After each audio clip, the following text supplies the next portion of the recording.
ప్రార్థన చేసుకొని పరిచర్ను ప్రారంభిద్దాం. బెంగళూరు నుంచి కొర్నేలి అన్న ప్రార్థన చేస్తారు. పెద్దలు దేవుని దాస్ కొర్నేలి అన్న వందనాలన్నా.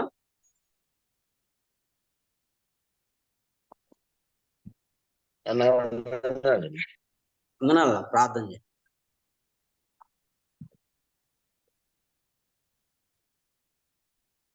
అన్న వినపడుతుంది కదా? వినపడుతుంది. సర్వోన్నతుడా, సర్వకృపానిధి, ప్రియ రక్షక, పరిశుద్ధుడా, శ్రేష్ఠుడా, ఉన్నతుడా, ఈ ఘనమైన శ్రేష్టమైన ఉన్నతమైన నామాన్ని బట్టి మీకు స్తోత్రాలు స్తుతులు చెల్లిస్తున్నాం.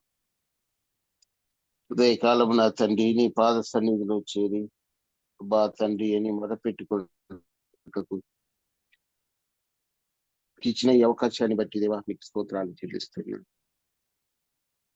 నిత్యము నిరంతరం నీ చేతులకు అప్పగిస్తున్నాం. అయ్యా కనికరించి నీ కృపలో మమ్మల్ని జ్ఞాపకం చేసుకున్నందుకే స్తోత్రాలు. ఈ జూమ్ ద్వారా జరుగుతున్న ప్రతి కార్యాన్ని నా తండ్రి మీరు బలపరుస్తూ నడిపిస్తున్నందుకే స్తోత్రాలు. నీ సన్నిధిలో ఉదయకాలం కూడా జ్ఞాపకం చేసుకుని నా తండ్రి జూమ్ లో జరిగే ప్రతి నా తండ్రి మరి పాటలు అలాగూ వాక్యపరిచయం వేడికగా సహాయం చేయదయ్యా. నడిపించే నా తండ్రి మీ దాసులు నా తండ్రి మరి బలపరచమని వేడుకుంటూ ఉన్నాం. ఉదయకాలం వాక్యపరిచేయుచున్న మీ దాసులను కూడా బలపరిచి ఈ సన్నిధిలో నా తండ్రి జ్ఞాపకం చేసుకొని వేడుకుంటున్నాం. నా తండ్రి అధ్యక్షులను బట్టి కూడా జ్ఞాపకం చేసుకున్నాం. నా తండ్రి బనవాసులను కూడా జ్ఞాపకం చేసుకున్నాం. తండ్రి అయ్యా సహాయం చేయండి నా తండ్రి. అలాగే నా తండ్రి జూమ్ లో కూడి వచ్చిన ప్రతి బిడ్డను బట్టి కూడా మీకు స్తోత్రాలు చెల్లిస్తూ ఎలాంటి డిస్టర్బెన్స్ లేకుండా నా తండ్రి అప్పుడు సకాలంలో మేము వాక్యపరిచయం తండ్రి వినగలుగుటకు సహాయం చేయమని ముందున్న సమయం అంతటిని మీ కృపాస్థలకు అప్పచెప్పుకుంటూ యేసుక్రీస్తు వారి అమూల్యమైన నామములో ప్రార్థించి విధేయులమై వేడుకుంటూ ఉన్నాము దేవా. ఆమేన్. ఆమేన్. ప్రార్థన చేసిన పెద్దలు కొర్నేలన్న వందనాలన్నా. వందనాలండి. నా తిమ్మోతి రాలేదుగా? అవునన్నా చూడండి గాయకుడు ఉన్నట్టు బాగా రాత్రి లేట్ అయింది. పేతురును ఉన్నారు. హైదరాబాద్ నుంచి మల్లెపోగు పేతురన్న పాట పాడి ప్రభుని మహిమపరుస్తారు. పేతురన్న వందనాలన్నా. అన్న వందనాలు. ఓకే అన్న పాట పాడు. ఓకే అన్న మంచి.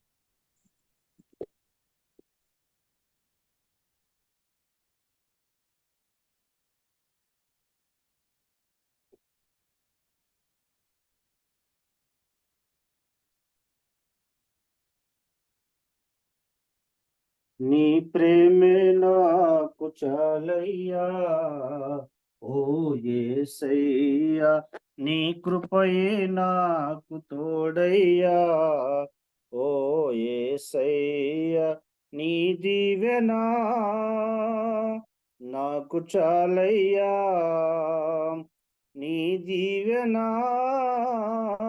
నాకు చాలయ్యా ఓ కరుణామయా, ఓ కరుణామయా, ఓ కరుణామయా, ఓ కరుణామయా, నీ ప్రేమే నాకు చాలయ్యా ఓ యేసయ్యా, నీ కృపయే నాకు తోడయ్యా ఓ యేసయ్యా. నన్ను ప్రేమించి నన్నాదరించి నీ సన్నిధిలో నిలిపితివయ్యా. నన్ను ప్రేమించి నన్నాదరించి నీ సన్నిధిలో నిలిపితివయ్యా. నీ దీవెనా నాకు చాలయ్యా, నీ దీవెనా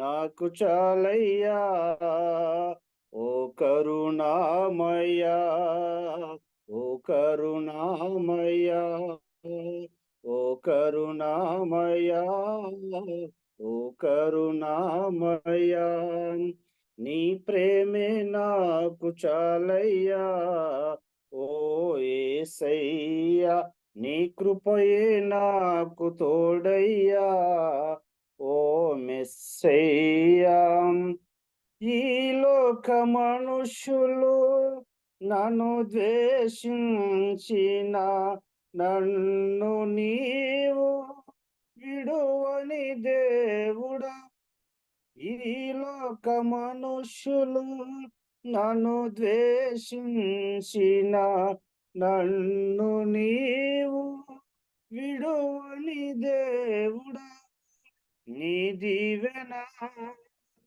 నాకు చాలయ్యా నీ దీవెన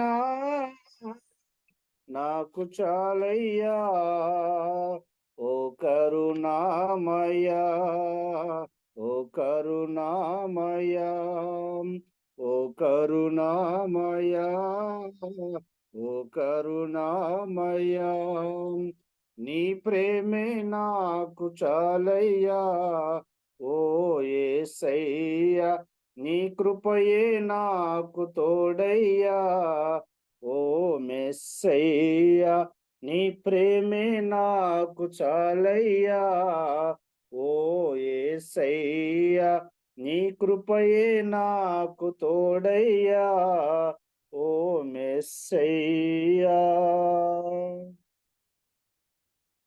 అన్న వందనాలు. పాట పాడి ప్రభుని మహింపరిచిన ప్రియులు పేతురన్నకు వందనాలనా. వందనాలు. వాక్యం కొరకై మనం ప్రార్థన చేసుకొని దేవుని వాక్యాన్ని విద్దాం. పి ఎనోష్ బొమ్మలాపురం అన్న ప్రార్థన చేయండి అన్న.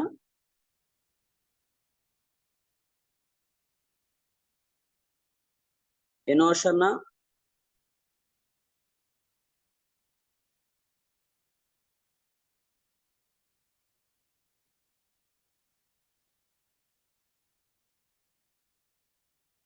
అన్న ఎనోష్ అన్న చేయగలరా? అన్మ్యూట్ అవ్వండి ఎనోష్ అన్న.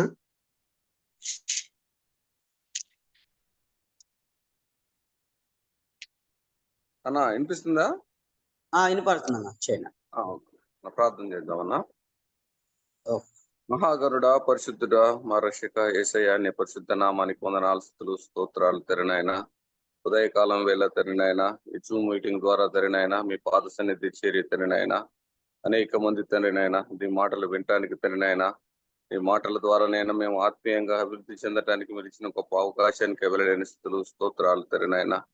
జూమ్ మీటింగ్ నడిపిస్తున్న నాయన బర్నబాసనను, అలాగనే కార్యక్రమంలో పాల్గొంటున్న పెద్దలను ప్రతి ఒక్కరిని దీవించమని ప్రార్థిస్తున్నాను. దేవా నీకు వందనాలు, స్తుతులు, స్తోత్రాలు తెరినాయన. అలాగేనైనా ఈ కార్యక్రమంలో వాక్యం అందిస్తున్న దాసుని బలపరచమని, మాకు కావలసిన దేవ వర్తమానాన్ని మీరే అందించమని తెరినాయన.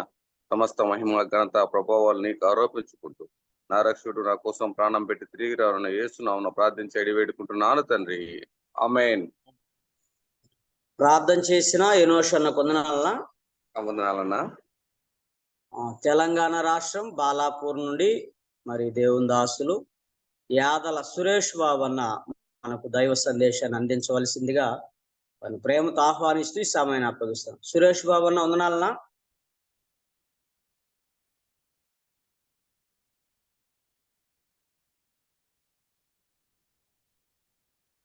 వందనాలు. నా వందనాలనా, కొనసాగండి. క్రీస్తునందు ప్రియమైన సహోదర సహోదరులారా, ప్రభు నామమున ఉదయ కాలమున మీ అందరికీ వందనాలు తెలియజేస్తున్నాను. దేవుడు మనకిచ్చినటువంటి చక్కని అవకాశాన్ని బట్టి దేవునికి మహిమ ఘనత ప్రభావములు కలుగును గాక. ఈ ఉదయ కాలమున దేవుని వాక్యాన్ని ధ్యానం చేయడానికై కొలస్సీలకు రాసిన పత్రిక మొదటి అధ్యాయం, కొలస్సీలకు రాసిన పత్రిక మొదటి అధ్యాయము 9వ వచనం నుండి 12వ వచనం వరకు ఉన్న ఆ పోర్షన్ నేను చదువుతున్నాను. కొలస్సీలకు రాసిన పత్రిక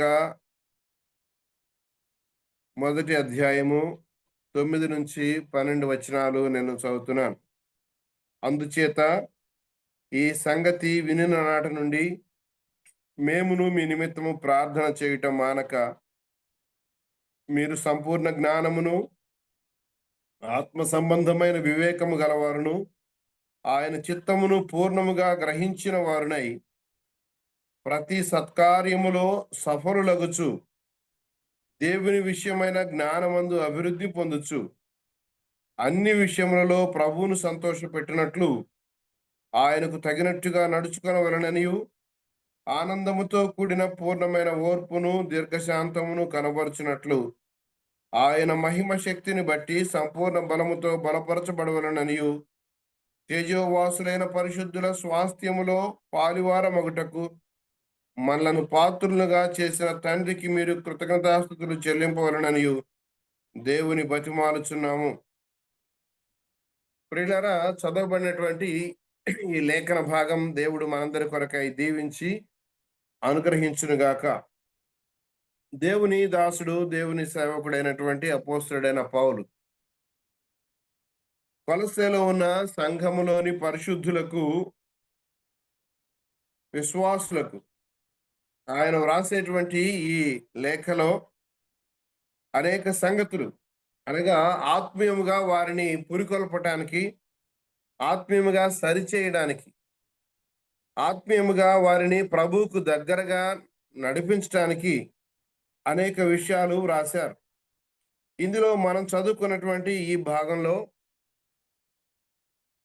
దేవుని దాసుడైనటువంటి పౌలు గారు చేసేటువంటి ప్రార్థనలోని అంశాలు, కొలస్సీలో ఉన్న సంఘం కొరకై ఆయన ప్రార్థన చేస్తున్నటువంటి సంగతులు మొట్టమొదటి ప్రారంభ వచనాల్లోనే మనం చదువుతున్నాం. ప్రార్థన చేయటం మానక అన్నాడు. ఆ తర్వాత కృతజ్ఞతాస్తుతులు చెల్లింపవలనని దేవుని బతిమాలుచున్నామని వచనం ముగించాడు. కాబట్టి ఇది పౌలు గారు చేసేటువంటి ప్రార్థన అని మనము మొదటిగా గుర్తించాలి. వారి కొరకై ఆయన చేసే ప్రార్థనలో మనం గమనిస్తే శరీర సంబంధమైనటువంటి ఏ సంగతి కూడా దానిలో లేదు. శరీర సంబంధమైనటువంటి సంగతి లేదు. దేవుని చిత్తమును గ్రహించాలి అన్నాడు. అభివృద్ధి పొందాలి జ్ఞానంలో, దేవుని జ్ఞానములో అన్నాడు. ప్రభువుని సంతోషపెట్టాలి అన్నాడు. దేవునికి కృతజ్ఞతాస్తుతులు చెల్లించాలి అన్నాడు. ఈ విషయాలు ప్రియులరా మనం గమనిస్తే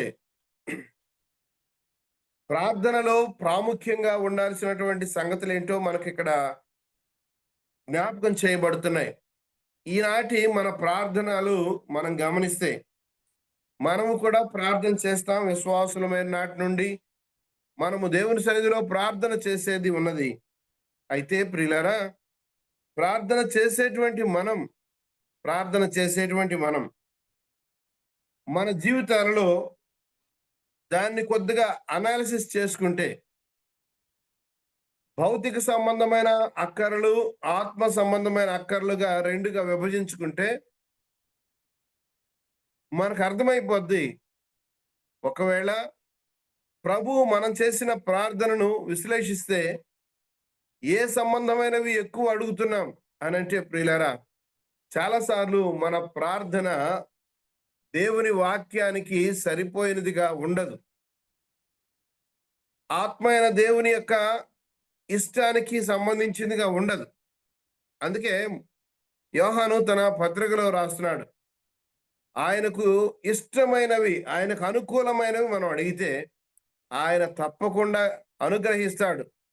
మనం అనొచ్చు శరీర సంబంధమైనవి అడగవద్దా అంటే అడగాలి, కానీ ఏది శాశ్వతమైందో, ఏది ప్రయోజనకరమైందో, ఏది నిత్యము నిలుస్తుందో ఆ సంగతి మనము గ్రహింపు లేకుండా ఉంటే విశ్వాసులం అవుతున్నాం, దేవుని బిడ్డలం అవుతున్నాం, దేవుని కొరకు ప్రయాసపడుతున్నట్టుగా కనబడుతున్నాం, దేవుని పరిచర్య చేస్తున్నాం. కానీ ఈనాటికి కూడా ప్రార్థనలో అలాంటి హై క్వాలిటీ మనకు ఉండటం లేదు అని మనము గ్రహిస్తాం.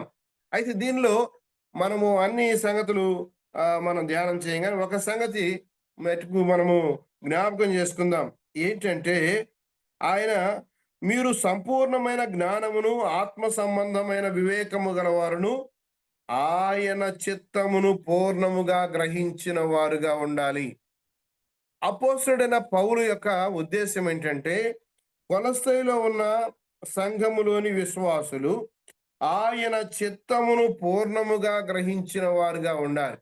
ఆయన చిత్తము, ఆయన ఆంతర్యము, ఆయన మనస్సు, ఆయన ఉద్దేశము, అదే కదా, ఆయన ప్రణాళిక, ఇవన్నీ కూడా మనము దానికి పర్యాయ పదాలుగా చెప్పుకోవచ్చు. ఆయన చిత్తము, ఆయన చిత్తం ఈ దినాల్లో ప్రియులారా చాలా విరివిగా వాడబడుతున్నటువంటి క్రైస్తవ సమాజంలో బహువిరివిగా వాడబడుతున్నటువంటి ఒక పదం ఏంటంటే దేవుని చిత్తం. మనం అనుకుంటాం మాట మాటికి దేవుని చిత్తము, దేవుని చిత్తం అనేటువంటి సంగతి గనక లేవదీస్తుంటే ఆ వ్యక్తిని మనం ఏమనుకుంటామంటే ఇతడు దేవునితో బహు అనుసంధానంగా జీవిస్తున్నాడు అనుకుంటాం. దేవునితో సన్నిహిత సంబంధం కలిగిన వాడుగా ఉన్నాడని మనం అనుకుంటాం కదా. మనకి నిజంగా అదే అనిపిస్తుంది. ఆయన దేవుని చిత్తం మీద ఆధారపడుతున్నాడు అనుకుంటాం. మంచిదే, కానీ వాస్తవానికి చూస్తే దేవుని చిత్తము అనేటువంటి ఒక మాట క్రైస్తవులలో చాలా తప్పుడుగా అర్థం చేసుకుంటున్నటువంటి, తప్పుడుగా వాడబడుతున్నటువంటి ఒక మాటగా తయారైపోయింది. చివరికి దేవుని చిత్తం అని అంటూ ఉంటారు, కానీ వారు ఇష్టానుసారంగా చేసేవాళ్ళు మనం చూస్తాం. మనందరికీ బాగా తెలిసిన మాట, వివాహ సమయాలు వచ్చినప్పుడు తెలుస్తుంది. అన్ని అమ్మాయి అబ్బాయిని చూసుకుంటారు, అంతా ఓకే అనుకుంటారు. ఆ తర్వాత చూస్తే మేము దేవుని చిత్తం కోసం ప్రార్థన చేసి చెబుతామంటారు. దేవుని చిత్తం కోసం ప్రార్థన చేసి చెబుతా ఉంటారు. దేవుని చిత్తం కోసం ప్రార్థన చేసేది ఏందయ్యా అంటే చివరికి కట్న కానుకలు సరిపోవాలి. వారి ఫ్యామిలీ గురించి మనం కనుక్కుంటే వారు మనకు ఇప్పుడు ఇవ్వకపోయినా తర్వాత ఇవ్వగలరా లేదా, మనకేమైనా గిట్టుబాటు అవుద్దా లేదా, ఇదా దేవుని చిత్తం అంటే? ఎంత భయంకరమైన సంగతి ప్రియులారా. విశ్వాసులమే, రక్షింపబడ్డ వాళ్ళమే, దేవుని నామ ఘనత కొరకు జీవిస్తున్నటువంటి వారమే, కానీ పరిస్థితి చూస్తే దేవుని చిత్తాన్ని ఎంత అన్యాయంగా వాడుకుంటున్నాం. ఆ మాటని నేను చెప్తుంది, ఆ మాట, ఆ పదాన్ని దుర్వినియోగం చేస్తున్నాం. చెప్పాలంటే దుర్వినియోగం చేస్తున్నాం. చాలా మంది మనం దీనిలో దేవుని చిత్తము అంటే మన చిత్తం అయిపోయింది చివరికి. భయంకరమైన సంగతి ప్రియులారా. ఇది విశ్వాసులలో దిగజారుడుతనానికి జ్ఞాపకం చేస్తుంది. దిగజారిపోయినటువంటి తత్వం, దేవునికి వ్యతిరేకముగా శరీర సంబంధమైనటువంటి సంగతి మనలో ఏళ్తుంది అనేటువంటిది. దానికి కూడా మనం దీన్నే వాడుతున్నాం. నిజానికి ప్రియులారా, దేవుని చిత్తము అనంటే బైబిల్కి వేరుగా దేవుని వాక్యానికి, లిఖించబడినటువంటి దేవుని వాక్యానికి వేరుగా ఏముండదు. ప్రతిదీ కూడా మనకు వ్రాయించి పెట్టి ప్రకటన గ్రంథంలో మనం చూస్తాం. ఆఖరి అధ్యాయంలో, ఆఖరి పేజీలో మనం ఏం చూస్తామంటే సమాప్తము అనేటువంటి మాట చూస్తాం. అంటే దాని అర్థం ఏంటి? ఈ వాక్యానికి మరేం కలపాల్సిన అవసరం లేదు. కలిపితే ప్రమాదం అన్నాడు, తీసివేస్తే ప్రమాదం అన్నాడు కదా. అలాంటప్పుడు దానిలో కలపటానికి ప్రయత్నం చేయడం, దానిలో కుడికి తిరగటం, దానిలో ఎడమకు తిరగటం, దాన్ని మనకు అనుకూలంగా మలుచుకోవడం ఎంత అవివేకమైనటువంటి సంగతి ప్రియులారా. ఈ ఉదయకాలాన అట్టి పరిస్థితులుంటే మనం సరి చేసుకుందాం. దేవుని వాక్యములో చెప్పబడింది, దేవుని వాక్యంలో ప్రతిదీ కూడా క్లియర్గా చెప్పబడింది. ప్రతి సంగతి చెప్పబడిన తర్వాత దానిని తెలుసుకోవడానికి, దానిని గ్రహించడానికి మనం ప్రయత్నం చేయాలి. కనుక వేరేగా వెతకడానికి మన ఆలోచనలు నెరవేర్చుకోవడానికి దేవుని చిత్తము అనేటువంటి మాటను ఉపయోగించుకోకూడదు అని ప్రభునామమున నేను ఉదయకాలమున జ్ఞాపకం చేస్తూ ఉన్నాను. దేవుని చిత్తము అనేటువంటి ఒక మాట వ్రాస్తూ దాన్ని ఏమంటాడంటే దానిని పూర్ణంగా గ్రహించాలి అన్నాడు. అంతే, పూర్ణముగా గ్రహించాలి అని అన్నాడు. ఆ విషయమై దేవుని బ్రతిమలాడుకుంటున్నాడు అని చెప్పాడు. 4వ అధ్యాయం చూడండి ఒకసారి. కొలస్సై పత్రిక 4వ అధ్యాయము 12వ వచనం. మీలో ఒకడును క్రీస్తు యేసు దాసుడునైన ఎపఫ్రా మీకు వందనములు చెప్పుచున్నాడు.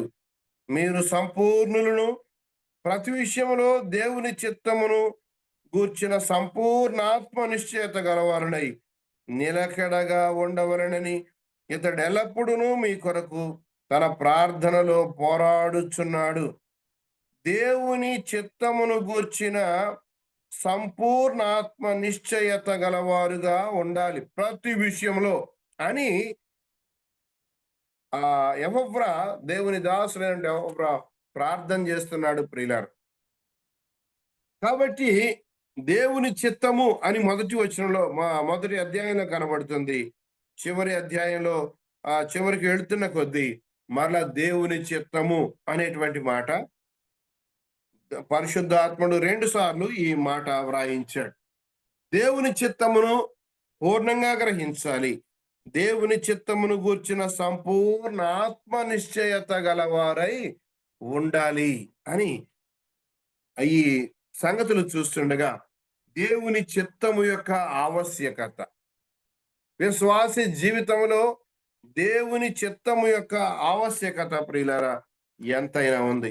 మనము దావీదుని గురించి చదువుకుంటాం. ఆనాటి కాలంలో దావీదు కంటే ముందుగా సౌలు లేక రాజైన సౌలు ఇశ్రాయేలును పరిపాలించిన తర్వాత ఆయనకు చెప్పాడు, ఆయనకు మొట్టమొదటిగానే చెప్పాడు, అమాలేకీయులు నాకు చేసింది, మీకు వ్యతిరేకంగా చేసింది నాకు జ్ఞాపకం ఉంది, దాన్ని నీవు నెరవేర్చాలి అని ప్రారంభ దినాలలోనే ఆయనకు చెప్తే అతడు ఏమాత్రం కూడా సరిగా నెరవేర్చిన వాడు కాదు. దేవుని కోపాన్ని, దేవుని యొక్క మనస్సును, దేవుడు ఏం తలంచాడో దానిని అతడు ఎంత మాత్రం కూడా క్యారీ అవుట్ చేయలేకపోయాడు. దాని కారణంగా దేవుడు అతన్ని తొలగించాడు, దేవుడు అతన్ని తీసివేశాడు. ఎందుకంటే దేవుని మాట వినకుండా దేవుడు నియమించిన స్థానంలో ఉండడానికి వీల్లేదు ఎవరికి కూడా. ఈనాడు ఆయన మాట విన్నా వినకపోయినా మనం అదే పదవి పట్టుకొని వేలాడుతున్నాం. నా ఉద్దేశం ఏంటంటే దేవుని చిత్తాన్ని నెరవేర్చకపోతే మనము పెద్దలమైన సేవకులమైన మనము ఆ స్థానానికి తగిన వారం కాదు. కానీ ఈ దినాల్లో చూస్తే ప్రియులరా, ఆ పదవి అనేటువంటి దానికి మనము ఎంతో పట్టుకొని వేలాడుతున్నాం. కానీ దేవుడు ఆ దినాన్ని చెప్పిన మాట వేరు ప్రియులరా కదా. చూడండి, అపోస్తుల కార్యములు 13వ అధ్యాయం 22వ వచనాన్ని మనం చదువుకుందాం. అపోస్తలుల కార్యముల గ్రంథం 13వ అధ్యాయం 22వ వచనాన్ని చదువుతున్నాను. తరువాత అతన్ని తొలగించి అంటే సౌలు గారిని తొలగించి దావీదును వారికి రాజుగా ఏర్పరచెను. మరియు ఆయన, నేను యెషయి కుమారుడైన దావీదును కనుగొంటిని, అతడు నా ఇష్టానుసారుడైన మనుష్యుడు, అతడు నా ఉద్దేశములన్నీ నెరవేర్చునని చెప్పి అతనిని గూర్చి సాక్ష్యమిచ్చెను. ప్రియులారా, ఇక్కడ దావీదు గారిని గురించి మనం చదువుకుంటాం. ఆయన గురించి దేవుని యొక్క స్టేట్మెంట్ ఏంటంటే, అతడు నా ఇష్టానుసారుడైన మనుష్యుడు, నా ఉద్దేశములన్నీ నెరవేర్స్తాడు అని చెప్పాడు. ఆయన ఉద్దేశాలు నెరవేర్చేవాడు. ఈనాడు మనము ఏ విధంగా ఉన్నాం? ఆయన ఉద్దేశాలు నెరవేర్చే వారంగా ఉన్నామా? ఆయన ఇష్టానుసారంగా నడిచే మనుషులంగా ఉన్నామా? అలాగైతే మనమే దేవుని చిత్తానుసారంగా ప్రవర్తిస్తున్నటువంటి వారం. ఆయన చిత్తమును పూర్ణంగా గ్రహించిన వారం. దేవుడు ఏమనుకుంటున్నాడు ఈ విషయంలో దేవుడు ఏమనుకుంటున్నాడో మనం అదే అనుకోవాలి. ఆ దినాల్లో పాత నిబంధనలో మనం చదువుకుంటాం. ఒక భక్తుడు ఫీనెహాసుని గురించి చదువుకుంటాం. దేవుడు ఏమనుకున్నాడో, దేవుడు ఏం చేయాలనుకున్నాడో దాన్ని చేసి చూపించాడు. దేవుడు ఏం చేయాలనుకున్నాడు ఆ పాపం విషయంలో, దాన్ని ఖండించే విషయంలో ఎంత స్థిరంగా నిలవాలి అని దేవుడు తీర్మానించుకున్నాడో ఆ తీర్మానాన్ని నెరవేర్చినవాడు ఆ ఇద్దరిని కత్తి దూసుకొని పోయేటట్టుగా పొడిచి చంపేసినటువంటి వాడు, పాపములో ఉన్నటువంటి వారిని. దేవుని చిత్తము, దేవుని యొక్క మనస్సు, దేవుని యొక్క ఆంతర్యం, దేవుని యొక్క స్థిరమైన నిర్ణయం మనము నెరవేర్చే వారంగా ఉండాలి. దావీదుని గురించి ఎంత శ్రేష్టమైన మాట పలుకుతున్నాడు. అతడు నా ఇష్టానుసారుడైన మనిషి. నా ఇష్టం, ఆయనలో ఆయన ఇష్టం ఏమీ లేదు. ఇది కదా దేవుని చిత్తం అంటే. దేవుని చిత్తమే గాని దావీదు చిత్తము దావీదులో లేదు. దావీదు ఏమనుకుంటున్నాడో దాని ప్రకారం చేసేవాడు కాదు. పరిశుద్ధాత్మ దేవుడు ఈ ఉదయకాలాన ఈ మాట మన జ్ఞాపకం చేస్తుండగా దేవుని బిడ్డలమైన మనల్ని మనము సరి చేసుకుందాం, మనల్ని మనము హెచ్చరిక చేసుకుందాం, మనల్ని మనమే విమర్శించుకుందాం. అలాగ విమర్శించుకుంటే మనము తీర్పు పొందకపోదుము అనేటువంటి మాట ప్రియులారా క్రొత్త నిబంధనలో అపోస్తుడైన పౌలు వ్రాతల్లో మనం గమనిస్తాం. అతడు దేవుని చిత్తమును నెరవేర్చేటువంటి వాడుగా ఉన్నాడు. అయితే ప్రియులారా ఈ ఉదయకాలమున దేవుని చిత్తము జరిగించడంలో ఏంటి ఉపయోగాలు, దేవుని చిత్తమును జరిగించడంలో ఏంటి ఉపయోగాలు మనము ఒక రెండు మాటలు చూసుకుందాం. చూడండి, యోహాను రాసిన మొదటి పత్రిక 2వ అధ్యాయం 17వ వచనం, 2వ అధ్యాయము 17వ వచనం. లోకమును దాని ఆశయు గతించిపోవచ్చున్నవి గాని, లోకమును దాని ఆశయు గతించిపోవచ్చున్నవి గాని దేవుని చిత్తమును జరిగించువాడు నిరంతరము నిలుచును. దేవుని చిత్తమును జరిగించేవాడు నిరంతరము నిలుస్తాడు. అందుకు మనం దేవుని చిత్తాన్ని నెరవేర్చాలి. మనము నిరంతరము నిలవడానికి, మనము నిరంతరము నిలవాలి, జారి పడిపోకుండా ఉండాలి, పడిపోకుండా ఉండాలి, లోకంలో కలిసిపోకుండా ఉండాలి, దేవుని కొరకు స్థిరమైనటువంటి నిర్ణయము కలిగిన వారమై మనం ఉండాలి అని అంటే ప్రియులారా మనము దేవుని చిత్తం ప్రకారం జరిగించాలి. 16వ వచనంలో ఏం చెప్పాడు? లోకములో ఉన్నదంతా, లోకాన్ని ప్రేమించొద్దని చెప్పి 15వ వచనంలో 16వ వచనం అంటున్నాడు, లోకములో ఉన్నదంతయు అనగా శరీరాశ, నేత్రాశ, జీవపు డంబం. మనకి ఈ మాటలు బాగా తెలిసిన మాట. ఇవి తండ్రి వలన పుట్టినవి కావు, ఇవి ఈ లోక సంబంధమైనవే. లోకం లోకం లోకం ప్రియుల విశ్వాసులమైన మనం లోకంలో జీవిస్తున్నాం, కానీ లోకం మనలో జీవించకూడదు. విశ్వాసులమైన మనము ఈ లోకంలో జీవిస్తున్న మాట నిజం, కానీ ప్రియులరా లోకము మనలో జీవిస్తున్నట్లయితే మనము ప్రమాదం. పడవ సముద్రంలో నడిచినంత కాలం క్షేమమే గాని, ఆ నీటి మీద నడుస్తున్నంత కాలం మంచిదే, కానీ నీరు పడవలోకి రావడం ప్రారంభమైతే అది పతనమయ్యేది ఖాయం. అంతే ప్రమాదాన్ని మనము ఎప్పుడు కూడా జ్ఞాపకం పెట్టుకోవాలి. విశ్వాస జీవితంలో నిరంతరం జాగరూకత అనేటువంటిది మనము వహించాలి ప్రియులారా. జాగ్రత్త వహించాలి. మనము జాగ్రత్త వహించకపోతే లోకం మనలోకి వచ్చి తిష్ట వేస్తుంది. అది అలవాటు అయింది కదా, దానికే కొత్త కాదు కదా. లోకములో నుండి వేరైపోయాం, ప్రజలలో నుంచి వేరైపోయాం, ప్రత్యేకపరచబడ్డాం. అలాంటి మనం తిరిగి లోకంలోనికి మనము ప్రవేశిస్తే, లోకము మనలోనికి ప్రవేశిస్తే ఎంత ప్రమాదం, ఎంత ప్రమాదం. మన యొక్క కడపటి స్థితి మొదటి స్థితి కంటే మరి చెడ్డదవుతుంది, మరి చెడ్డదవుతుంది. కాబట్టి ప్రియులారా, దేవుని వాక్యంలో మనం చూస్తున్నాం ఏమనంటే, లోకమును దాని ఆశ, ఎందుకు దాని మీద ఆశ పెట్టుకోవద్దు. అది గతించిపోయేది, అది లయమైపోయేది, అది ఎక్కువ కాలం ఉండేది కాదు. శాశ్వత కాలము నుండి శాశ్వత కాలం వరకు మనము తండ్రి అయిన దేవుని యొద్ద మనం ఉండాలి.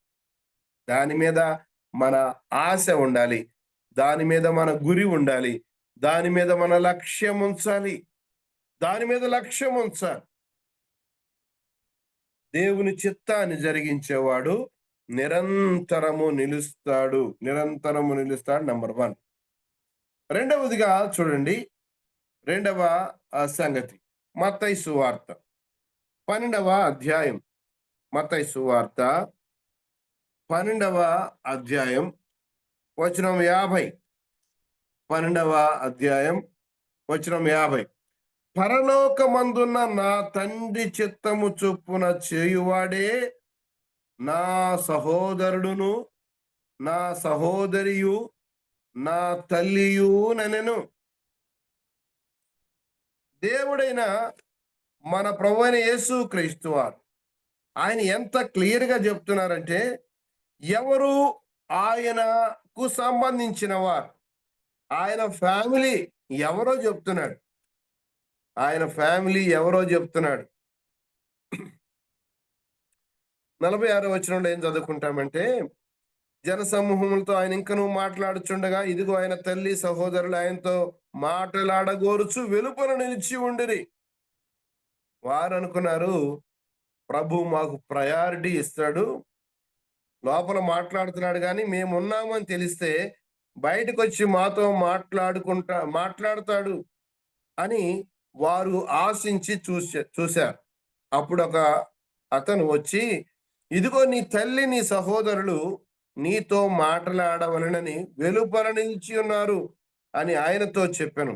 అందుకు ఆయన తనతో ఈ సంగతి చెప్పిన వాడిని చూచి, నా తల్లి ఎవరు, నా సహోదరులు ఎవరు అని చెప్పి తన శిష్యుల వైపు చెయ్యి చాపి, ఇదిగో నా తల్లియు నా సహోదరులను, పరలోకమందున్న నా తండ్రి చిత్తము చొప్పున చేయువాడే నా సహోదరుడు, నా సహోదరి, నా తల్లి. యేసయ్య చెప్పినటువంటి మాట ఎంత చక్కగా ఉంది. భౌతిక సంబంధమైనటువంటి బంధాలు దానికంటే ఆత్మ సంబంధమైనటువంటి బంధం, ఆత్మ సంబంధమైన బంధం ఇది చాలా చాలా ప్రాముఖ్యమైనది. ఈనాటికి కూడా మనము సంఘాల్లో గమనిస్తే, మన సంఘాలలో గమనిస్తే ఈ సంగతి స్పష్టంగా కనబడటం లేదు ప్రియులారా. శరీర సంబంధమైన బంధుత్వానికి ఎంతో ప్రాధాన్యత ఇస్తున్నారు. మంచిదే ఇవ్వాలి, కానీ సంఘంలో కాదు. ఇంటికి తెచ్చుకోండి, ఏదైనా కావాల్సింది వండి పెట్టండి, వారికి కావాల్సింది ఇవ్వండి, వారిని ప్రేమగా మాట్లాడండి. ఒకరోజు కాకపోతే 10 రోజులు పెట్టుకోండి ఇంట్లో, ఏమి ఇబ్బంది లేదు. సంఘములో స్థానాలు కల్పించటం, సంఘములో వారికి ప్రత్యేకంగా చూడటం అది మంచిది కాదని యేసు ప్రభు వారు మనకు తెలియజేశారు. యేసు ప్రభు వారు తెలియజేస్తుంది ఏంటంటే, తల్లి సహోదరులు బయట వెయిట్ చేస్తున్నారంటే కూడా ఆయన చెప్పిన మాట మనం చూడాలి. అంటే వారిని నిర్లక్ష్యం చేశాడని కాదు, కానీ దేనికి ప్రాధాన్యత ఇస్తున్నాడు? ఆయన దేవుని పని మీద కదా. లూకా సువార్తలో చెప్తాం, నేను నా తండ్రి పనుల మీద ఉండాలని మీకు తెలియదా అన్నాడు. ఎస్, మనము తండ్రి పనుల మీద ఉన్నాం. దేవుని యందు విశ్వాసం ఉంచి విశ్వాసమైనటువంటి మనం, కాలక్రమంలో పెద్దలైనటువంటి మనం దేవుని కృప చేత సేవకులమైనటువంటి మనము దేవుని పని మీద ఉన్నాం. We're on God's work. అది మనం జ్ఞాపకం పెట్టుకోవాలి. దేవుని పని మీద మనం ఉన్నాం, దేవుని యొక్క కార్యాల మీద ఉన్నాం, దేవుని యొక్క ఆలోచనను నెరవేర్చడానికి ఉన్నాం. అది గుర్తించకుండా మనము తప్పుదారిలో పడిపోతున్నట్టుగా మనం గమనించగలుగుతున్నాం. మనము ఆయన చెప్పిన స్టేట్మెంట్ ఇప్పుడు మనం తీసుకోవాలి. ఆయన తన శిష్యుల వైపు చెయ్యి చాపి, శిష్యుల వైపు చెయ్యి చాపుతున్నాడు. శిష్యుల వైపు చేయి చాపటంలో అర్థం ఏముంది? ఏం చూస్తున్నామంటే, ఎవరు ఆ శిష్యులు? రక్త సంబంధికులు కాదు కదా, రక్త సంబంధికులు కాదు వారు, ఆయన ఇంట పుట్టిన వారు కాదు, రకరకాల వృత్తుల వారు, రకరకాల ప్రదేశాల వారు. వారందరిని చూపిస్తూ అంటున్నాడు, వీరే, ఇదిగో నా తల్లి, ఇదిగో నా సహోదరుడు అని చెప్తూ, పరలోకమందున నా తండ్రి చిత్తము చొప్పున చేయువాడే, దేవుని చిత్తమును నెరవేర్చేవాడు నేరుగా ఆయన కుటుంబ సభ్యుడవుతాడు అని మనం తెలుసుకుంటున్నాం. నెంబర్ 1, మొదటిది ఏం చదువుకున్నామంటే, ఆయన చిత్తమును నెరవేరిస్తే నిరంతరము నిలుస్తాం. రెండవదిగా మనం ఏం చూస్తున్నాం? ఆయన చిత్తమును నెరవేరిస్తే ఆయనకు కావలసిన వారం అవుతాం. ఆయనకు కావలసిన వారం అవుతాం, ఆయన కుటుంబ సభ్యులం అవుతాం. చెప్పాలంటే ఆయన తండ్రి, మనము కుమారులు కదా. తనను ఎందరు అంగీకరించిరో వారికి అందరికీ, అనగా తన నామందు విశ్వాసం ఉంచిన వారికి దేవుని పిల్లలయ్యే అధికారము ఆయన ఇచ్చాడు కదా. దేవుని పిల్లలయ్యే అధికారం ఇచ్చాడు. అలాగైతే ప్రియులరా, దేవుని పిల్లలయ్యే ఆ అధికారాన్ని మనం సంపాదించుకున్నాం. అయిపోయాం కదా, రక్షింపబడ్డాం, మన స్థానం 10లం, మనది ఎక్కడికి పోదు అనుకుంటున్నామేమో. కానీ ఆయనకు సంబంధం లేని జీవితం నిస్సారం. యోహాను సువార్త 15వ అధ్యాయంలో ప్రభు చెప్పారు, నాకు వేరుగా ఉండి మీరేమీ చేయలేరు అని చెప్పారు. నాకు వేరుగా ఉండి మీరేం చేయలేరు అని ప్రభువే చెప్పిన తర్వాత నేను ఏమైనా చేస్తాను, ఎంతవరకైనా పోతాను అనుకోవడం మూర్ఖత్వం తప్ప వేరేదేమీ లేదు. ఆయన చిత్తమును చొప్పున చేసేవాడు ఆయనకు సహోదరుడు అవుతాడు, ఆయనకు సహోదరి అవుతారు, ఆయనకు తల్లి అవుతారు.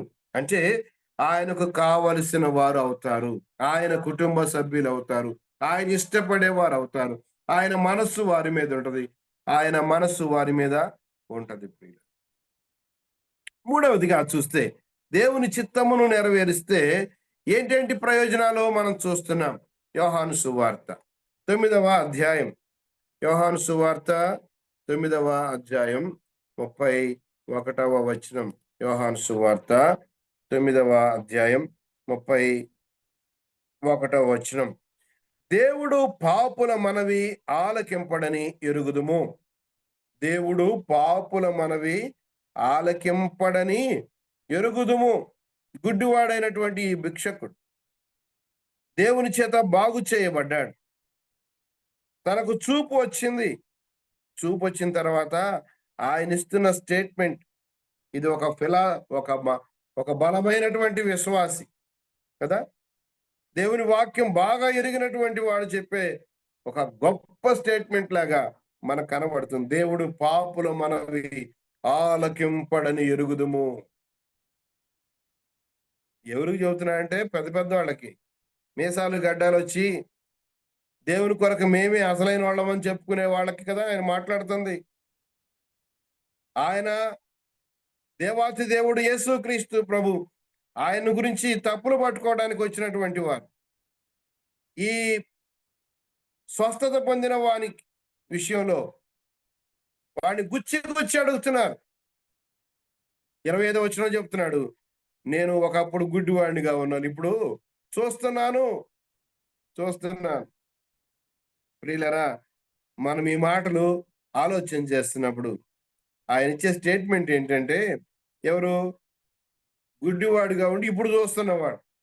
ఇది మనం గుర్తించాలి. ఈ మాటలు ఒకప్పుడు గుడ్డివాడిగా ఉండి ఇప్పుడు చూస్తున్నవాడు. మనమందరం అదే కదా.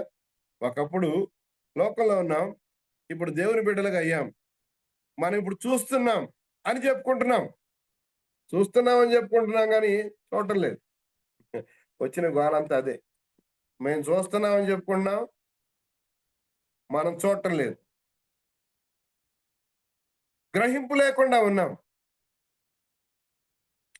సరే, ఇప్పుడు విషయానికి వద్దాం. దేవుడు పాపుల మనవి ఆలకింపడని ఎరుగుదుము.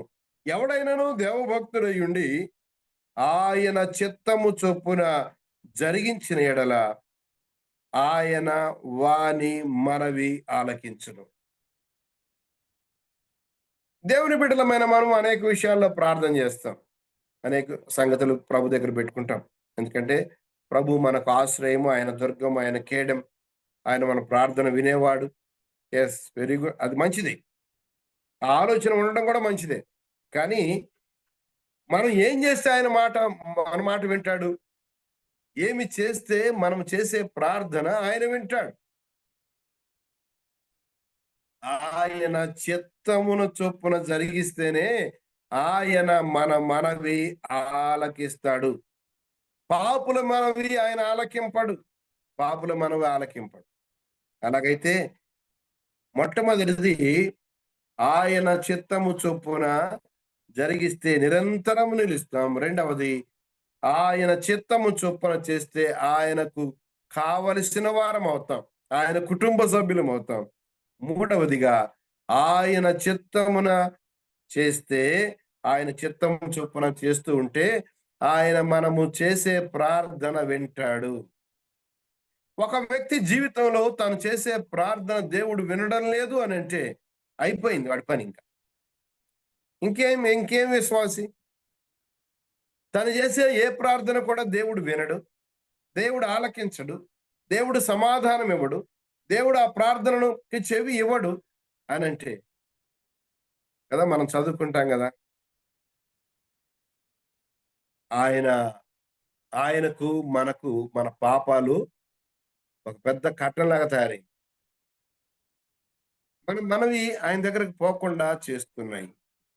ఆయన చిత్తము చొప్పున చేసేవాడు పాపములో ఉండడు, పాపములో నిలిచి ఉండడు, పాపముల విషయంలో బహు ఖచ్చితంగా ఉంటాడు.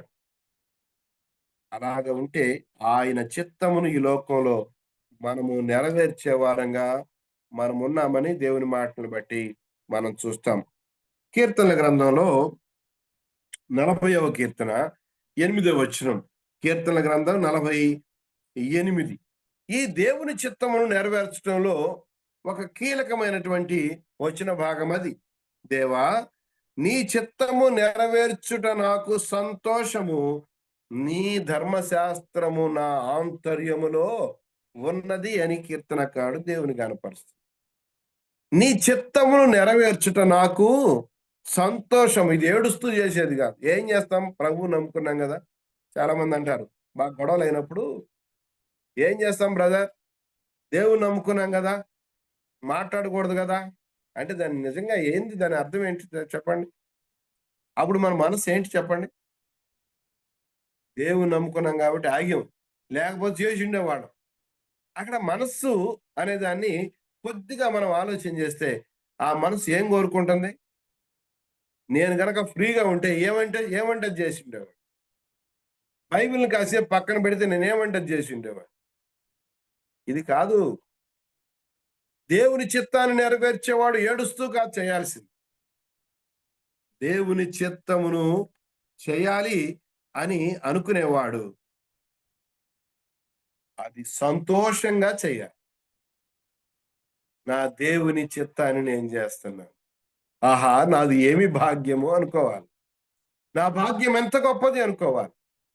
నేను దేవుని చిత్తాన్ని జరిగిస్తున్నాను. ఎప్పటికప్పుడు ప్రియులారా, దేవుని చిత్తాన్ని జరిగించుకొని సంతోషపడేవాడు. ఇంకొక మాట కూడా తగిలించాడు దానిలో, ఏమనంటే నీ ధర్మశాస్త్రమున ఆంతర్యములో ఉన్నది. నీ ధర్మశాస్త్రమున ఆంతర్యంలో ఉంది. ప్రియులారా, ఎంత శ్రేష్టమైన మాట. ఆయన ధర్మశాస్త్రము, దేవుని యొక్క ధర్మశాస్త్రము ఆయన ఆంతర్యంలో పెట్టుకున్నాడు. కాబట్టి అతడు దేవుని చిత్తాన్ని నెరవేర్చడానికై సంతోషపడుతున్నాడు. ఇప్పుడు మనం చెప్పాలి, మన హృదయంలో దేవుని వాక్యం ఉందా? దేవుని వాక్యం ఉంటే మనం కూడా సంతోషపడతాం. దేవుని వాక్యం ఉంటే మనం సంతోషపడతాం. మన నడత జాగ్రత్తగా ఉంటది. మనము ఆలోచన విధానం జాగ్రత్తగా ఉంటది. మన కన్నులు చూడవలసిన దాన్నే చూస్తాయి. మన మార్గాలు ఆయనకు అనుసంధానంగా ఉంటాయి. దేవుని వాక్యానికి భిన్నంగా మనము ఉండము ప్రియులారా, మనం ఉండం. వాక్యాన్ని హృదయంలో ఉంచుకుంటే పాపము చెయ్యం. పాపం చేయకుండా ఉండాలంటే వాక్యం ఉండాలి. 119వ కీర్తనలో మనం చదువుకుంటాం ఆ మాటలు. 119వ కీర్తన 11వ వచనంలో, నీ ఎదుట నేను పాపము చేయకుండానట్లు నా హృదయములో నీ వాక్యము ఉంచుకొని ఉన్నాను. నా హృదయంలో నీ వాక్యం ఉంచుకున్నాను. దేనికోసం? దేనికోసం అంటే నేను పాపము చేయకుండా ఉండటం. దేవుని చిత్తమును నెరవేర్చడంలో మనము సంతోషించాలి. యేసు ప్రభువారు దేవుని కుమారుడయ్యుండి కూడా ఈ లోకానికి వచ్చినప్పుడు నీ కొరకై నా కొరకై సెలవులో బలియాగం కావాల్సిన ఒక గొప్ప టార్గెట్ పెట్టుకొని ప్రభు వచ్చారు మన కోసం. నశించిన దాన్ని వెతికి రక్షించడానికి వచ్చాడు. పరిచారము చేయడానికి, అనేకులకు ప్రతిగా విమోచన క్రయధనముగా తన ప్రాణమునివ్వడానికి వచ్చిన యేసుక్రీస్తు ప్రభువారు ఆయన తెలియచేశాడు. తండ్రి యొక్క చిత్తం, తండ్రి చిత్తము ఎంత ఇంపార్టెంటో చెప్పాడు ఆయన కదా. ఆయన చెప్పాడు మనకు. యోహాను సువార్త 4వ అధ్యాయం 34వ వచనంలో మనం చూస్తాం. యోహాను సువార్త 4వ అధ్యాయం 34వ వచనం నేను చదువుతున్నాను. 34వ వచనం, యేసు వారిని చూచి నన్ను పంపిన వాని చిత్తము నెరవేర్చుటయు ఆయన పని తుదముట్టించుటయు నాకు ఆహారమయ్యున్నది అన్నాడు. ఏంటి ఆహారం ఆయనకి అంటే, ఆయన తనను పంపిన వాని చిత్తము నెరవేర్చుట ఆయనకు ఆహారం. ఆయన పని తుదముట్టించుట ఆయనకు ఆహారం. యేసయ్య చెప్పారు. ఈ మాటలు దేవుని బిడ్డలమైనటువంటి మనం, దేవుని పిల్లలమైనటువంటి మనం ఎంత నెరవేర్చాలి ప్రియులరా? ఎంత జ్ఞాపకం పెట్టుకోవలసిన మాట. మన ఆహారం దేవుని చిత్తము. ఆహారము గ్రహించకపోతే, ఆహారము స్వీకరించకపోతే మనం ఏ విధంగా అయితే కృషించిపోతామో, దేవుని పని చేయకపోతే, దేవుని పక్షముగా మనం నిలవకపోతే, దేవుని కొరకు సాక్షులంగా మనం ఉండకపోతే ఆటోమేటిక్ గా మనము ఆహారము స్వీకరించనటువంటి వారముగా, ఆహారమును గైకొనలేనటువంటి వారముగా మనం అవుతాం. తద్వారా మనము బలహీనము అవుతాం. ప్రభు చెప్తున్నారు, నన్ను పంపిన వాని చిత్తము నెరవేర్చుట. మనమందరం ఆయా రీతులుగా దేవుని పని చేస్తున్నాం. ఎస్, దేవుని పని చేస్తున్నాం. దేవుని పనివాళ్ళం అని చెప్పుకుంటున్నాం. దేవుని జత పని వారం అని చెప్పుకుంటున్నాం. దేవుని సేవకులం అని చెప్పుకుంటున్నాం. సంఘ పెద్దలం అని చెప్పుకుంటున్నాం. అంతా బాగుంది. అట్లాగైతే మనం ఒకటి జ్ఞాపకం పెట్టుకోవాలి, మనకు అది ఆహారంగా ఉందా? ఆహారం అంత ప్రాముఖ్యత ఉందా? ఆహారం అంత ప్రాముఖ్యత లేదు, ఉండదు చాలాసార్లు. కానీ ప్రభు ఆయన దేవుని కుమారుడయ్యుండి, అద్వితీయ దేవుడయ్యుండి కూడా ఆయన దేన్ని ప్రధానంగా పెట్టుకుంటున్నాడంటే, నన్ను పంపిన వాని చిత్తం. నేను ఏ ఉద్దేశంతో అయితే సేవకు వచ్చానో, ఏ ఉద్దేశంతో అయితే దేవుడు నన్ను పంపించాడో, ఏ ఉద్దేశంతో దేవుడు ఈ స్థలంలో ఉండమన్నాడో, ఏ ఉద్దేశంతో అయితే దేవుడు నా మీద దృష్టి పెట్టాడో, నా మీద నమ్మకం పెట్టాడో, అపోస్తుడైన పౌలు అంటున్నాడు, తన పరిచర్యను నాకు అప్పగించాడు, నేను నమ్మకమైన వాడిని అన్నాడు. ఈ సువార్త నాకు అప్పగించాడు, ఈ సువార్త నాకు అప్పగించడానికి నేను యోగ్యుడను అన్నాడు. నేను యోగ్యుడను అని దేవుని చేత ఎంచబడ్డాను. ఆయన చిత్తము ప్రియులరా, ఆయన చిత్తాన్ని మనము పూర్ణంగా గ్రహించాలి. ఆయన చిత్తాన్ని మనము గ్రహించాలి, లేకపోతే మనం దెబ్బతింటాం. నేను, నా ఇష్టం, నా సంఘం అనేటువంటి వారు తయారయ్యారు. అది ఎంత మాత్రము కూడా మంచిది కాదు. ఆ స్టేట్మెంట్ రాంగ్. అసలు సంఘం ఎవరిది? సంఘము దేవునిది. నా సంఘం, నా ఇష్టం ఎవరు చెప్పారు? ఇది నీ సంఘం అని ఎవరు చెప్పారు? నీవు దాని కొరకు రక్తం కార్చావా? లేదు కదా. నేను రక్తం కార్చానా? లేదు కదా. మనము మన కాలములో పరిచర్య చేయాలి, వెళ్ళిపోవాలంతే. ఆ సంఘం మీద ఎలాంటి పెత్తనం చేయడానికి వీల్లేదు. సంఘానికి పరిచర్య చేయడానికి వచ్చాం కానీ సంఘం మీద పెత్తనం చేయడానికి మనం రాలేదు. మందకు మాదిరిలంగా మనం ఉండాలి అనేది మనం చూస్తున్నాం. సరే ప్రియులరా, ప్రభు వారు చెప్పినటువంటి మాట ఏంటంటే, ఆయన చిత్తము నెరవేర్చుటే నాకు ఆహారము అన్నాడు. 6వ అధ్యాయం చూడండి, యోహాను సువార్త 6వ అధ్యాయం 39వ వచనం. 6వ అధ్యాయం 39. ఈ వచనాలు మనకేం తెలియనివి కావు, మనం సారికి చదివి ధ్యానం చేసేటువంటివే. ఆయన నాకు అనుగ్రహించిన దాని అంతటిలో నేనేమీ పోగొట్టుకొనక, జాగ్రత్త గమనించండి, ఆయన నాకు అనుగ్రహించిన దానిలో నేనేమీ పోగొట్టుకొనక అంత్యదినమున దానిని లేపుటయే నన్ను పంపిన వాని చిత్తమై ఉన్నది. నన్ను పంపిన వాని చిత్తమై ఉన్నది. ఆయన ఇష్టము నెరవేర్చుకోవడానికి మనం రాలేదు. ఆయన ఇష్టం మన ఇష్టం నెరవేర్చుకోవడానికి మనం రాలేదు. ఆయన ఇష్టం, ఆయన అనుగ్రహించిన దానిలో ఏమీ పోగొట్టుకోకుండా దాన్ని లేపటం. కుమారుని చూచి ఆయన యందు విశ్వాసం ఉంచువాడు నిత్య జీవం గలవాడు అనే మాట కంటిన్యూషన్ గా వ్రాసుకుంటూ చెప్పాడు. ఆయన ఇష్టము నెరవేర్చుట అనేటువంటి దానికే వచ్చాను కానీ నా ఇష్టం నెరవేర్చుకోవడానికి నేను రాలేదు. ఆయన పరలోకం నుంచి ఎందుకు దిగి వచ్చాడు అని అంటే 38వ వచనం చూడండి, నా ఇష్టము నెరవేర్చుకొనుటకు నేను రాలేదు, నన్ను పంపిన వాని చిత్తము నెరవేర్చుటకే పరలోకము నుండి దిగి వచ్చి తిని అన్నాడు. ఆయన చిత్తం, ఆయనకు అనుగ్రహింపబడిన వారిని పోగొట్టుకొనకుండా వారిని అంత్యదినమున లేపడం, లేక ఆ దినమున తను తీసుకొని రావడం. ఈ బాధ్యత ప్రియులరా మనము ఉండాలి. దేవుడు మనకు అనుగ్రహించాడు, ఆయా కృపావరాలు అనుగ్రహించాడు, ఆయా పని అనుగ్రహించాడు. ఈ పనిలో మనము దేవుని కొరకై నమ్మకంగా ఉండాలి. దానికోసం మనం వచ్చామని మనము కనిపెట్టుకొని ప్రియులరా మనం ఉండాలి. లూకా సువార్త 12వ అధ్యాయం 47వ వచనం. అలాగైతే మనకు దేవుని చిత్తం ఏందో మనకు అర్థమైంది. దేవుని చిత్తం మనకు అర్థమైంది. తన యజమానుని చిత్తం ఎరిగియుండియు సిద్ధపడక అతని చిత్తము చొప్పున జరిగింపక, అనగా యజమానుని చిత్తము చొప్పున జరిగింపక యుండు వానికి లేక యుండు దాసునికి అనేకమైన దెబ్బలు తగులును అని. అనేకమైన దెబ్బలు. చూస్తా ఊరుకుంటాడా? నీకు పని అప్పగించిన వాడు నీ యజమానుడై ఉన్నాడు, నీ గురువు.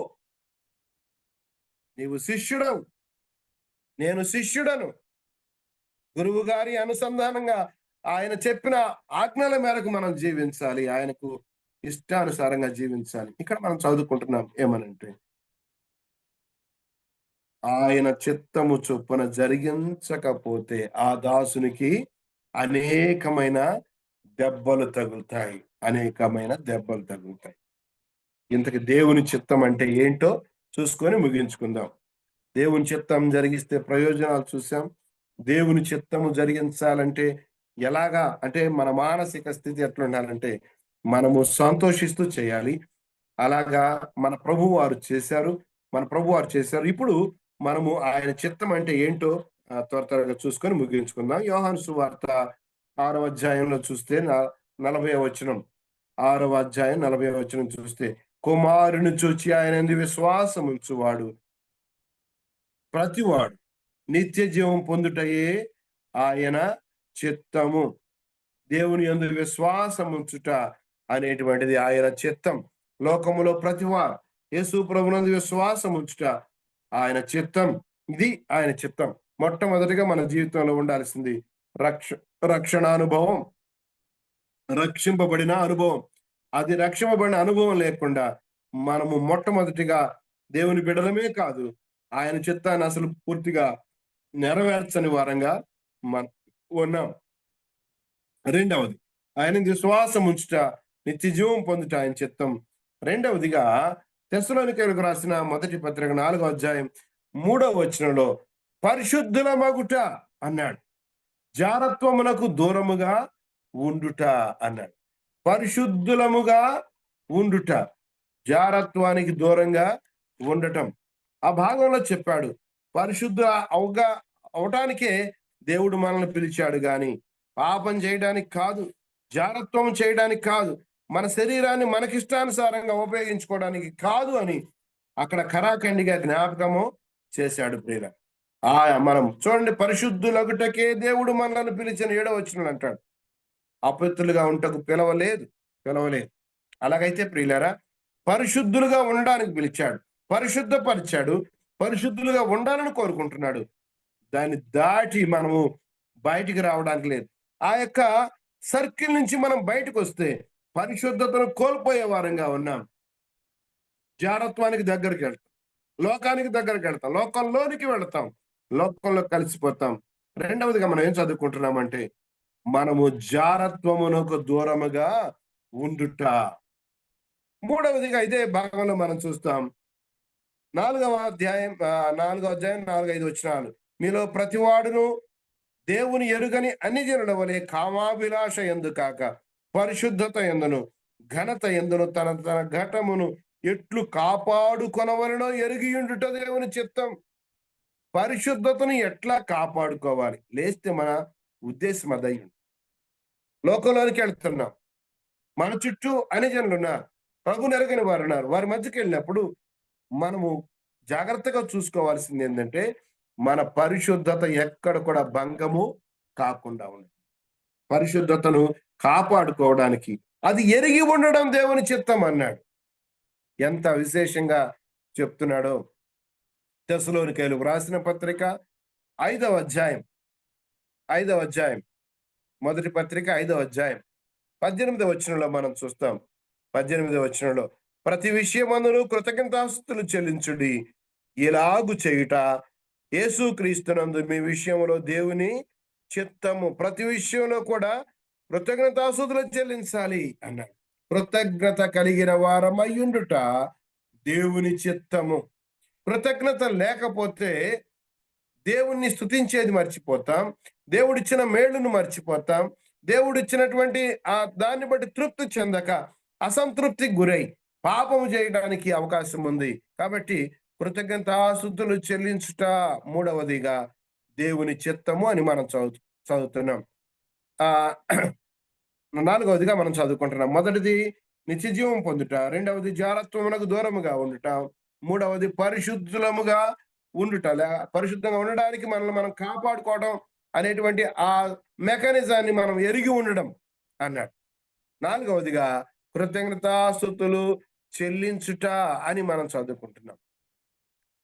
5వదిగా పేతురు రాసిన మొదటి పత్రిక 2:15లో మనం చూస్తాం, యుక్తమైన ప్రవర్తన కలిగిన వారంగా ఉండి మనము దేవుని చిత్తమును నెరవేర్చే వారంగా ఉండాలి. ప్రవర్తన దేవుని చిత్తం, యుక్తమైన ప్రవర్తన దేవుని చిత్తము అని చదువుకుంటాం.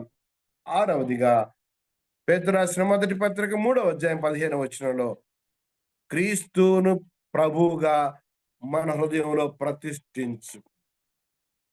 ముఖ్యమైనటువంటి సంగతి అన్నిటికంటే ప్రభు మన హృదయంలో ప్రతిష్ఠించబడాలి.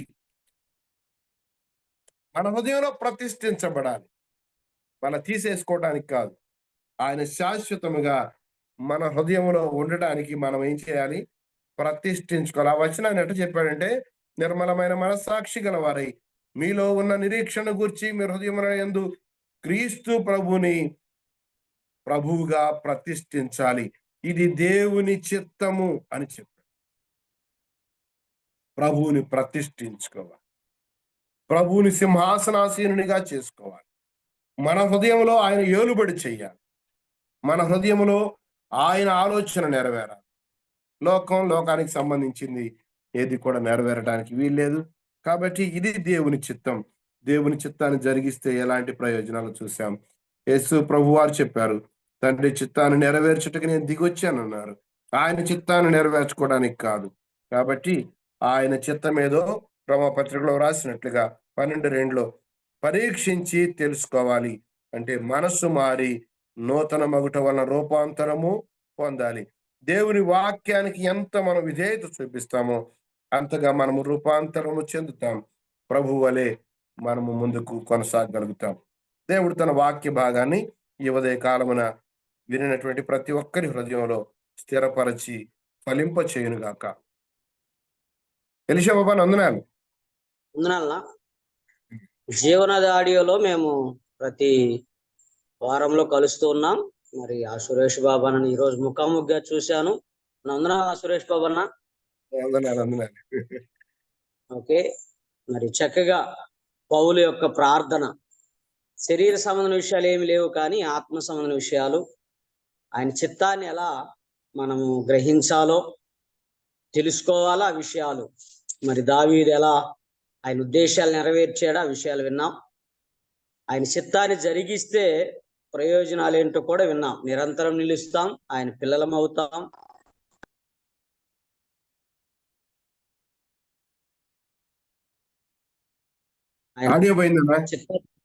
అవునవును, ఫోన్ వచ్చిందని. చిత్తాన్ని సంతోషంగా జరిగించాలి. ఆ తర్వాత ఆయన చిత్తం ఏమిటి అంటే విశ్వాసం ఉంచడం, పరిశుద్ధంగా జీవించడం, ఘనతను కాపాడుకోవడం, కృతజ్ఞతాస్తుతులు చెల్లించడం, ప్రభును హృదయంలో ప్రతిష్ఠించడం. ఆయన చిత్తమును రోమాపత్రికలో చివరిగా మనం చదివాం. గ్రహించి ఆయన చిత్త ప్రకారం నడుద్దాం. చక్కని వాక్య తలంపులు పరిశుద్ధాత్మదేవుడు తన దాసుని నిలిపి మనతో మాట్లాడారు. అన్నకు వందనాలను అందరి తరపున ప్రార్థన చేసుకుందాం. గుడిపాడు కాలం నుంచి తిమోతి ముగింపు ప్రార్థన చేస్తారు. ప్రార్థిద్దాం. పరిశుద్ధుడా, ప్రేమ కలిగిన తండ్రి, మీకు స్తోత్రములు, వందనములు, కృతజ్ఞతలు చెల్లిస్తూ ఉన్నాం. ఉదయ కాలంలో వేకువనే నాయన మీ పాద సాన్నిధ్యములో చేరి అయా మిమ్మల్ని కీర్తించుటకును నాయన ధ్యానించుటకును మీరు అనుగ్రహించిన శ్రేష్టమైన సమయమును బట్టి మీకు కృతజ్ఞతాస్తుతులు చెల్లిస్తూ ఉన్నాం. ఈ దినం నాయన మార్నింగ్ కాన్ఫరెన్స్ పరిచర్య ద్వారా నా తండ్రి అయా నా ప్రభు మీ దాసులను నాయన మీ పక్షముగా నిలుచుకొని శ్రేష్టమైన సందేశాన్ని మాకు అనుగ్రహించినందుకే స్తుతిస్తున్నాం. అయా మా జీవితాల్లో మేము ఎలాగుండాలో ప్రార్థనలోను, అయా మీ చిత్తం జరిగించటంలోను, మీ చిత్తానుసారమైన జీవితాన్ని కలిగి ఉండటంలోను మేము ఎలాగుంటే మాకు ప్రయోజనమో నాయన మీరు నాయన మీ దాసులను మీ పక్షముగా నిలుపుకొని నాయన శ్రేష్టమైన సందేశాన్ని మాకు ఇచ్చినందుకే స్తుతిస్తున్నాం. విన్న మాటలు నాయన మా హృదయాలలో కార్యాభివృద్ధిని కలిగించండి. అయా నా ప్రభు, ఓ తనైనా ఓ దేవాతి దేవ నాయన మీ చిత్తం ఏంటి మేము గ్రహించి నాయన మీ కొరకు సాక్షులుగా బ్రతకడానికి దయ చూపించి సహాయం చేయమని ఇంతవరకు నాయన ఓ తనైనా ఈ పరిచర్యలో మీరున్నందుకే స్తుతిస్తూ మీ చిత్తం అయితే నా తండ్రి మరొక దినం మేము ఇలాగ చేరి మిమ్మల్ని ఆయన పూజించడానికి దయ చూపించమని మా ప్రభు అయిన యేసు క్రీస్తు వారి శ్రేష్టమైన నామమును బట్టి స్తుతించి ప్రార్థన చేస్తూ ఉన్నాను తండ్రి, ఆమేన్. ప్రార్థన చేసిన తిమోతికి వందనాలు. తిమోతి వందనాలు. ప్రార్థన చేసిన కొర్నేలి అన్న, పాట పాడిన పేతురు అన్న, వాక్యం కొరకు ప్రార్థన చేసిన ఎనోష్ అన్న, మరి వాక్యం అందించిన పెద్దలు సురేష్ బాబు అన్న, ముగింపు ప్రార్థించి తిమోతికి నాకు అవకాశం కల్పించిన బర్నబాస్ అన్న వందనాలు చెప్తూ సురేష్ బాబు అన్న వందనాలు చెప్పి మనం ఈ కార్యాన్ని ముగిద్దాం. నా అందరికి వందనాలన్నా.